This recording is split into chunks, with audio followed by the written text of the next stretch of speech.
भगवान के द्वारा चल रहे हैं। जिन्हीं निरख मग सापन बीची तजहि विषम विष तामस तीछी। प्रमाण है। घोड़े चलने लगे साहब। अब जैसे ही घोड़े तैयार हुए, चलने की तैयारी हुई, लक्ष्मण जी महाराज खड़े हो गए। भैया भैया भैया। भगवान ने कहा चुप कर, ज्यादा क्यों बोलता है, क्या बात है। लक्ष्मण जी ने कहा बात यह है कि ये आप आगे बढ़ रहे हैं, यात्रा प्रारंभ। हाँ आगे जा रहा हूं, तू भी चल।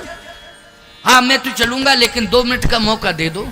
तो भगवान ने सोचा हो सकता है कि नित्य क्रिया से निवृत्त होना चाहता होगा, इसलिए कह रहा 2 मिनट का। भगवान ने कहा क्या बात है, 2 मिनट का मौका क्यों ले रहा। लक्ष्मण ने कहा इसलिए ले रहा हूं, ये सब सो गए हैं, इनको जगा दूं। लक्ष्मण जी ने कहा ये सब सो गए हैं, इनको जगा दूं। भगवान ने कहा चुप कर, बड़ी मुश्किल में तो ये सो पाए, इनको सुलाया, वो तू जगाने की बात कर रहा है। लक्ष्मण जी बोले जब हम और आप चल देंगे, ये बाद में जागेंगे तो ना जाने क्या विडंबना होगी, इनकी क्या निर्णय लेंगे। हो सकता है भैया आपके वियोग में शायद ये प्राण त्याग भी कर दें, तो बहुत बड़ी समस्या पैदा हो जाएगी। भगवान राम ने कहा लक्ष्मण, मरने का और जीने का एक विधान है, बना हुआ है। उस विधान के अनुसार ही व्यक्ति जन्म लेता है और उस विधान के अनुसार ही व्यक्ति का मरण होता है। लक्ष्मण जी ने कहा भैया एक निवेदन कर रहा हूं कि इनकी गलती क्या हो गई। भगवान राम ने कहा तुम्हारी समझ में नहीं आ रहा है इनकी गलती क्या हो गई। लक्ष्मण जी बोले मेरी समझ में तो यही आ रहा है, इनकी यही गलती है, ये सो गए, यही गलती है, सो गए। भगवान राम बोले ये सो गए तो हम इनसे खो गए, अगर ये सोते नहीं तो हम खोते नहीं। लक्ष्मण जी ने कहा मेरी समझ में आ गया कि आप सोने वालों को छोड़ के चले जाते हैं, तो मैं प्रतिज्ञा करता हूं कि 14 वर्ष तक अब जंगल में सोऊंगा ही नहीं। इसी तरह आप मुझे भी छोड़ करके चले जाएंगे, अब नहीं सोऊंगा। समझ में आ गया कि आप सोने वालों को छोड़ करके चले जाते हैं। 14 वर्ष तक लक्ष्मण जी बोलो सोए क्या? लक्ष्मण जी सोए नहीं 14 साल तक। लक्ष्मण जी ने अन्न जल का भी त्याग किया था, निद्रा का त्याग किया। नींद नारी भोजन पर हरई। कहिए तात सो परम विरागी।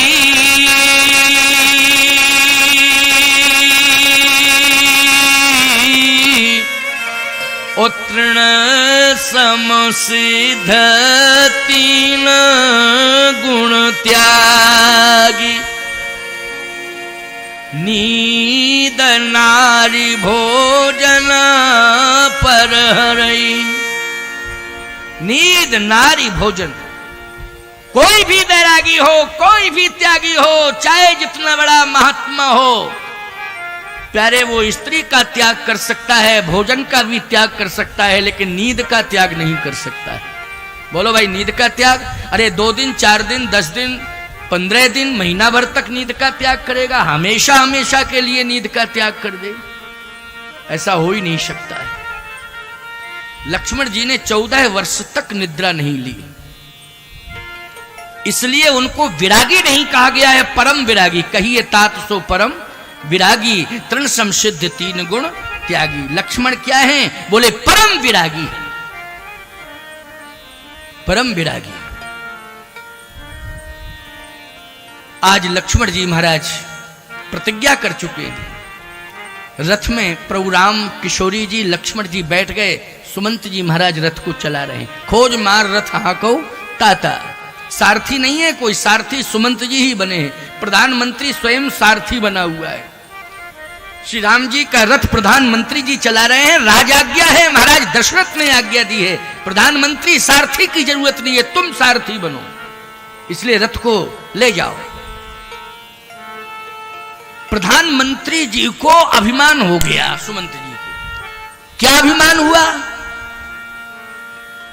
कि अपने पिता से भी ज्यादा प्रेम प्रभु मुझसे करते हैं, प्रजा से भी ज्यादा प्रेम प्रधानमंत्री से करते हैं। राष्ट्रपति से भी ज्यादा प्रेम प्रधानमंत्री से करते हैं। इसलिए अयोध्या के सम्राट का त्याग कर दिया, अयोध्या की प्रजा का त्याग कर दिया, लेकिन अयोध्या के प्रधानमंत्री का त्याग नहीं किया। इसलिए मुझे जगाया भी है और मुझे साथ भी ले जा रहे हैं। यह अभिमान किसको हुआ? प्रधानमंत्री सुमंत को। गुमान गोविंद ही भावत नहीं। भगवान को अभिमान नहीं है पसंद, याद रखना, चाहे कोई भी हो। भगवान को अभिमान पसंद नहीं, अभिमान कभी करना ही नहीं चाहिए। अभिमान सबसे खतरनाक राक्षस है। आज अभिमान आ गया सुमंत जी को कि सम्राट का त्याग किया, प्रजा का त्याग किया, यहां तक कि गुरुदेव भी साथ नहीं आए, गुरु को छोड़ करके चल दिए प्रभु राम, लेकिन प्रधानमंत्री को नहीं छोड़ा है। तमसा नदी के तट पर सारे लोग सोते रह गए, मुझे जगाया गया है, मुझे साथ ले जा रहे हैं। इसका मतलब है कि मुझसे अधिक प्रेम करते हैं। भगवान समझ गए प्रधानमंत्री जी को अभिमान आ गया है। आगे गंगा जी का तट आया, जैसे गंगा का तट आया भगवान रथ से नीचे उतर गए। प्रधानमंत्री जी ने कहा महाराज बैठे रहिए, उतरने की जरूरत नहीं। क्यों? इसलिए कि ये जो घोड़े हैं ना, ये जल चलही थलही की नहीं, ये जल में थल की तरह चलते हैं, इसलिए चिंता करने की जरूरत नहीं है। अभी गंगा पार करेगा ये रथ, अभी गंगा पार करेगा रथ, उतरने की जरूरत ही नहीं। भगवान ने कहा कि मैं इसलिए उतर गया हूं क्योंकि अब मैं आपके साथ नहीं जाना चाहता हूं, और इसलिए उतर गया हूं कि अब मैं आपको यहां से वापस कर रहा हूं, आप जाइए, रथ को लेके जाइए। अब साहब उदास हो गए सुमंत जी। सुमंत जी ने कहा अरे हो क्या गया ऐसा? क्या मेरे रथ के संचालन में कोई कमी आ गई? याद रखना, रथ के संचालन में कमी नहीं आई, विचारों में कमी आ गई। क्यों भाई, किस में कमी आई? विचारों में कमी आ गई। एक बात आपको बताएं, भोजन बन गया है साहब, लेकिन बनाने वाले ने अगर भोजन प्रेम से नहीं बनाया है तो उस भोजन में पाने वाले को स्वाद नहीं मिलेगा। इस बात का अनुभव आप सबने किया होगा। ये तो शास्त्र की परंपरा है, शास्त्र कह रहा है। बनाने वाले ने अगर भोजन को प्रेम से नहीं बनाया है तो उस भोजन में स्वाद नहीं मिल सकता है, पाने वाले को स्वाद बिगड़ जाएगा उसका।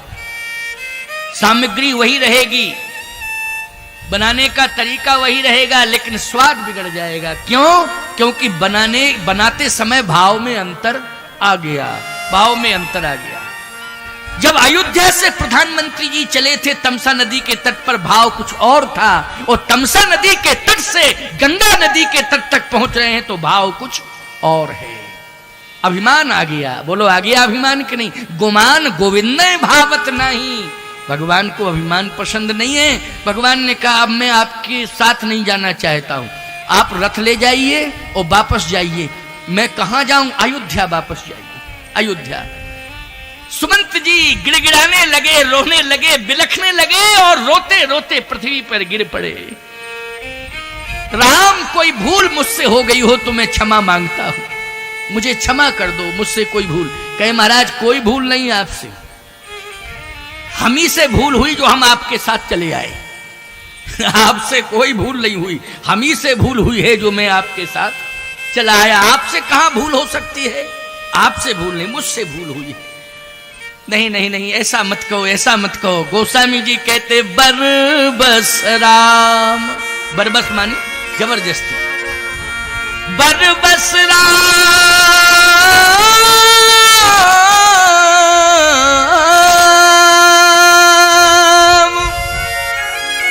सुमंत पठाए,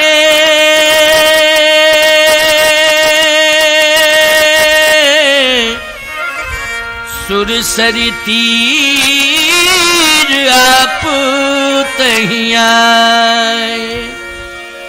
बरबस राम सुमंत पठाए, सुरसर तीर आप तहीं आए।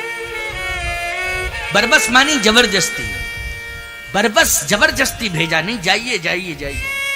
जाना नहीं चाहते प्रधानमंत्री जी, लेकिन बार बार जबरदस्ती भेज रहे, जाइए जाइए जाइए। घोड़े नहीं वापस जाना चाहते अयोध्या, पशु। ये घोड़े जो है अयोध्या की ओर देखना ही पसंद नहीं कर रहे।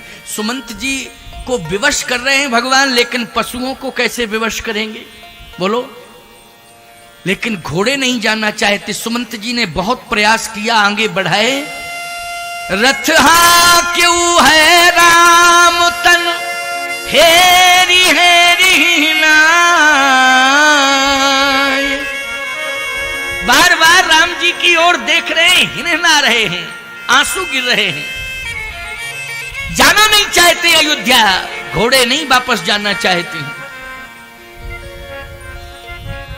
जासु वियोग बिकल पशु ऐसे, जासु वियोग बिकल पशु ऐसे, जासु वियोग बिकल पशु ऐसे, जासु वियोग बिकल पशु ऐसे।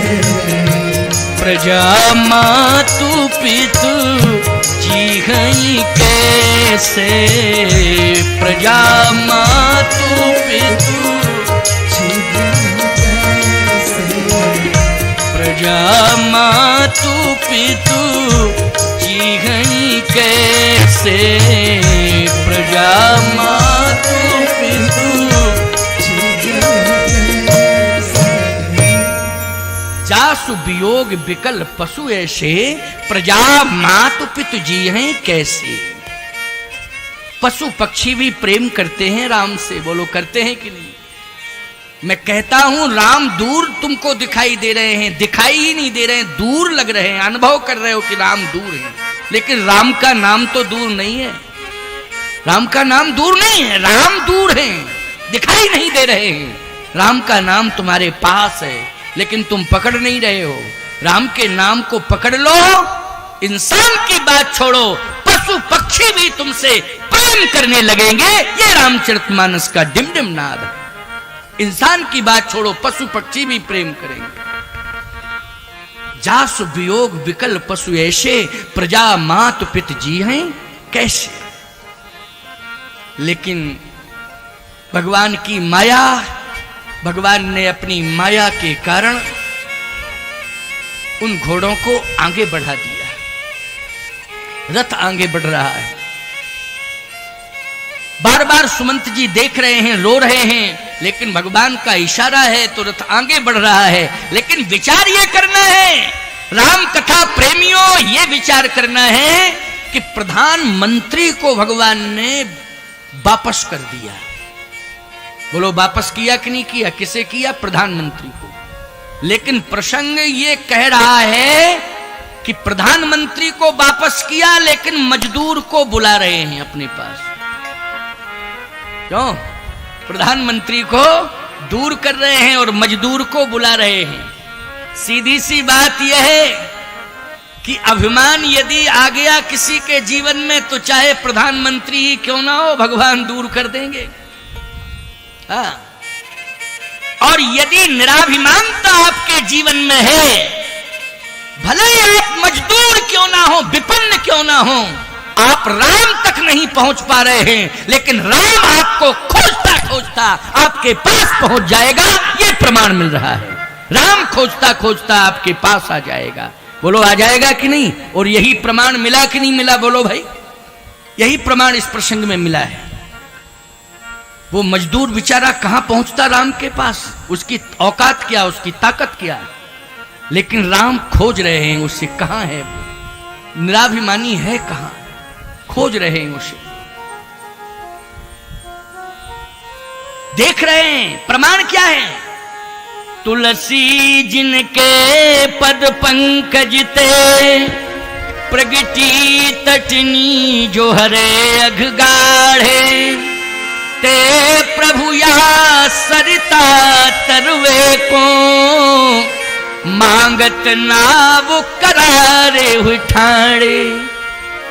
भगवान गंगा के किनारे जो मिट्टी का ढेर था, पहाड़ था, करार थी, उस पर चढ़ गए और चढ़ गए और खोज रहे हैं केवट कहां है, मजदूर केवट है कहां, उसको खोज रहे हैं। आप कल्पना करिए साथ में हमारे सेवक हों और हम स्वयं खोजते फिरें, व्यवस्था देखते फिरें, बोलो भाई, तो ये अफसोस की बात है कि नहीं? अफसोस की बात है। सेवक जब साथ में है तो सेवकों का काम है ये सब खोजने का, ताकने का, व्यवस्था बनाने का काम सेवकों का। लेकिन लक्ष्मण जैसा सेवक जो सेवा का संकल्प लेके आया है, भगवान ने लक्ष्मण को आदेशित नहीं किया और लक्ष्मण जी ने प्रयास किया तो भगवान ने रोक दिया कि तुम्हारा प्रयास निरर्थक चला जाएगा, व्यर्थ चला जाएगा, इसलिए प्रयास मत करो, मैं स्वयं खोजूंगा। तो बोलो भाई, लक्ष्मण को भेजा केवट की तलाश के लिए कि स्वयं तलाश कर रहे हैं? बोलो, स्वयं तलाश कर रहे हैं कि नहीं कर रहे हैं? अच्छा भाई, सुमंत जी को वापस किसने भेजा है? भगवान राम ने। और केवट को खोज करके अपने पास किसने बुलाया है? प्रभु राम ने बुलाया है।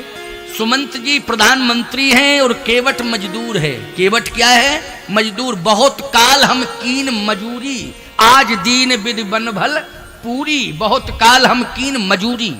अच्छा बोलो भाई, प्रमाण मिल गया कि नहीं मिल गया? मैं मजूरी करता हूं, केवट स्वयं कह रहा है मैं मजूरी करता हूं। मजूरी मानी मजदूर, अपने आप को घोषित कर रहा है कि मैं मजदूर हूं, मजूरी करता हूं। सावधान, भगवान तलाश रहे हैं, मांगत ना हो। सारी दुनिया भगवान से मांगती है, लेकिन आज भगवान भक्त केवट से मांग रहे हैं। बोलो, मांग रहे हैं कि नहीं मांग रहे हैं? दाता एक राम, भिखारी सारी दुनिया। लेकिन गोस्वामी जी कह रहे हैं, गीतावली, कवितावली, तुलसी जिनके पद पंकज ते प्रगति तटनी जो हरे यघ गाढ़े, ते प्रभु या सरिता तरवे को मांगत नाव करारे हुई ठाणे। भगवान स्वयं नाव मांग रहे हैं, भैया केवट आ जाओ, आ जाओ, आ जाओ। और याद रखना, केवट कहता क्या है? अभिमान नहीं है ये। ऐसा मत मानना कि केवट में अभिमान है इसलिए अकड़ मकड़ रहा, ना ना ना, ऐसा नहीं है। केवट कहता क्या है?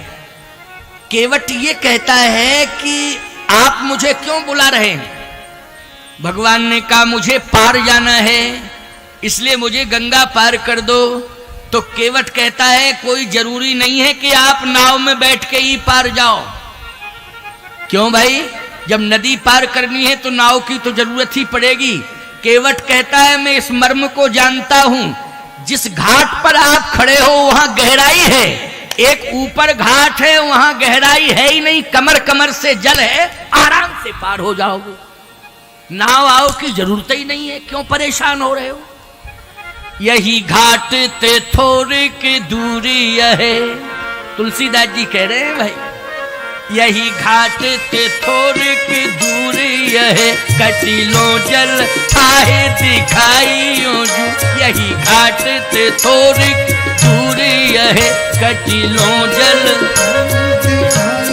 जू, कटिलो जल थाहे दिखाइयो जू, कटिलो जल, यही घाट ते थोड़क दूर है, कटिलो जल, कमर कमर से जल है, आराम से आप पार हो जाओगे, नाव की जरूरत नहीं, नाव के चक्कर में मत पड़ो। अच्छा बोलो भैया, निर्मल अंतःकरण वाला है कि नहीं? नहीं तो धंधा करने वाले लोग धोखा ज्यादा देते हैं, समझ गए हो कि नहीं? धोखा ज्यादा देते हैं धंधा करने वाले लोग, याद रखना। हाँ देखो भाई, बुरा मत मानना, नहीं तो धंधा करने वाले लोग का महाराज कैसी बात कर रहे हैं, क्यों धोखा देते हैं? आपसे मैं पूछ रहा हूं, नाव चलाता है, अगर सभी यात्रियों को ये मर्म बताने लगे केवट के आगे के घाट से कमर कमर से जल है, नाव की जरूरत नहीं है, वहीं से पार हो जाओ, तो ईमानदारी से बताओ नाव चलेगी उसकी? फिर कैसे गुजारा करेगा, कैसे पेट पालन होगा उसका? सोचो जरा। लेकिन बात तो यह है कि यथार्थ बोल रहा है, वो कह रहा है कि परेशान मत हो, आगे एक घाट है, कमर कमर से जल है, आराम से पार हो जाना। लक्ष्मण जी ने कहा भैया ऐसा है, ये मजदूर तो है लेकिन मूर्ख भी है। भगवान बोले कैसे? कह देखो तो, कहता है आगे एक घाट है, उसमें कमर कमर से जले, या तो ये झूठ बोल रहा है। भगवान बोले ये झूठ नहीं बोल रहा है, सत्य कह रहा है। तो अगर सत्य कह रहा है तो आप उसके चक्कर में क्यों पड़े हो? चलो आगे के घाट से कमर कमर से जल है तो आराम से पार हो जाएंगे, नाव के चक्कर में ही मत पड़ो। भगवान ने कहा लक्ष्मण तुम नहीं जानते हो, अगर घाट पर आ जाए कोई तो उस घाट की मर्यादा रखनी चाहिए, और जिस घाट पर नाव लगी हो उस नाव की भी मर्यादा करनी चाहिए। बोलो करनी चाहिए कि नहीं करनी? ये धर्म कहता है, याद रखना ये परम धर्म है। इसलिए यात्रा तभी सफल होगी, गंगा की मर्यादा तभी सुरक्षित होगी, नाव नाविक की महिमा तभी बढ़ेगी जब उसकी नाव को लोग स्वीकार करें। उस घाट की महिमा तभी बढ़ेगी जब उस घाट की नाव को लोग स्वीकार करें। भगवान श्री राम बोलो सबकी महिमा बढ़ाना चाहते हैं कि नहीं बढ़ाना चाहते हैं? भगवान ने कहा इसलिए ऐसा नहीं है कि कमर कमर से जल है तो हम लोग वहां से पार हो जाएं, नहीं, इसी घाट से जाएंगे, इसी नाव में बैठ के जाएंगे, यहीं से पार होंगे। लक्ष्मण जी ने कहा आपके मन की बात है, केवट जल्दी आओ, नाव ले आओ, मुझे पार करो। केवट कहता है देखो हमारा मूड नहीं है ठीक है, मूड ठीक नहीं है। हाँ मूड ठीक नहीं है हमारा। क्यों, क्या बात है? बात यूं ही है, इसलिए आपसे कह रहे हैं आप चक्कर में मत पड़ो, आगे आप चले जाओ, आराम से पार हो जाओ। अच्छा एक दूसरी नाव भी दिखाई दी तो लक्ष्मण जी ने कहा भैया इसकी नाव का चक्कर छोड़ो, एक नाव और है, उस नाव में वाले से बात की जाए। भगवान ने कहा नहीं नहीं नहीं, जिससे मैं बात कर रहा हूं उसी की नाव से पार जाना है। नाव तो बहुत है, नाविक भी बहुत है, लेकिन संबंध जिससे है उससे बात होगी। समझ गए हो कि नहीं? संसार में लोग बहुत हैं, लेकिन जिनसे भगवान का संबंध है वो भगवान जिनसे अपना संबंध बना चुके हैं उन्हीं से बात होगी। बोलो होगी कि नहीं होगी? इसलिए मैं कहता हूं मानिए सवई राम के नाते तुम लोग भगवान से जुड़ जाओ, भगवान से अपना संबंध बना लो, भगवान तुम्हें खोजता फिरेगा। बोलो खोजता फिरेगा कि नहीं? संबंध किससे बनाना होगा? तुम्हें भगवान से बनाना होगा, भगवान खोजता फिरेगा। उल्टा हो रहा है, तुम भगवान को खोजते फिर रहे हो। इसलिए खोजते फिर रहे हो कि तुमने संबंध अभी ठीक से बनाया नहीं है। संबंध बना लोगे तो भगवान खोजेगा। केवट ने संबंध बना लिया है प्यारे, पहले से ही बना लिया है। भगवान ने कहा केवट तुम्हारी नाव में बैठ के ही पार जाएंगे, तुम्हारी नाव लाओ जल्दी।